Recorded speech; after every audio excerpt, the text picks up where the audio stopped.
Assalamualaikum warahmatullahi wabarakatuh. Perkenalkan, nama saya Dewi Kalimatus Sa'diah.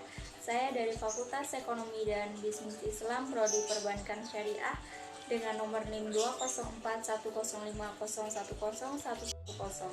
Saya akan melanjutkan presentasi dengan poin keempat. Tanggung jawab sosial perusahaan. Perusahaan adalah suatu konsep bahwa perusahaan atau organisasi harus memiliki tanggung jawab terhadap seluruh pemangku kepentingan. Di antaranya ada konsumen, ada karyawan, pemegang saham, komunitas, dan lingkungan. Dalam tanggung jawabnya ini, perusahaan mencakup berbagai aspek. Ada aspek ekonomi, ada aspek sosial, dan aspek lingkungan. Tanggung jawab sosial perusahaan memiliki 4 kategori. Yang pertama adalah economic responsibilities atau tanggung jawab ekonomi. Suatu perusahaan harus memproduksi barang dan jasa dengan kualitas yang tidak rendah tapi harganya sesuai atau terjangkau di masyarakat. Kemudian penghasilannya juga sesuai atau penghasilannya mampu untuk memperkerjakan atau untuk menggaji karyawannya.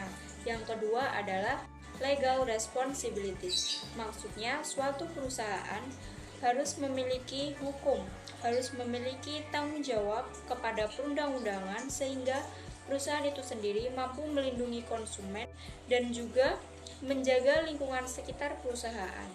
Yang ketiga adalah etika responsibilities atau ethical responsibilities. Suatu perusahaan harus memiliki etika yang baik. Perusahaan bukan hanya memiliki hukum, tetapi juga harus memiliki etika.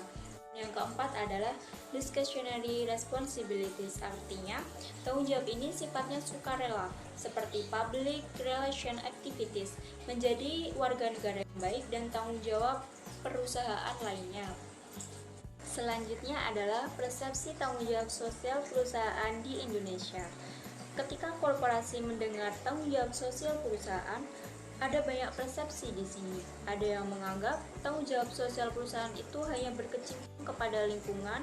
Ada juga yang menganggap bahwa hal tersebut identik dengan sosialnya saja, dan masih banyak lagi persepsi lainnya. Padahal tanggung jawab sosial perusahaan bukan hanya tentang itu, tapi mereka juga melakukan tanggung jawab sosialnya dalam aspek ekonomi, aspek lingkungan, dan aspek sosial.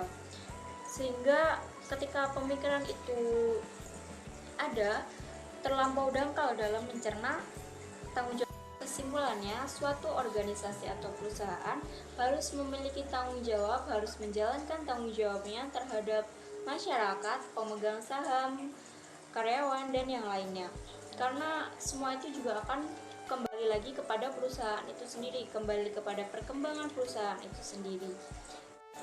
Sekian dari saya, kurang lebihnya mohon maaf. Wassalamualaikum warahmatullahi wabarakatuh.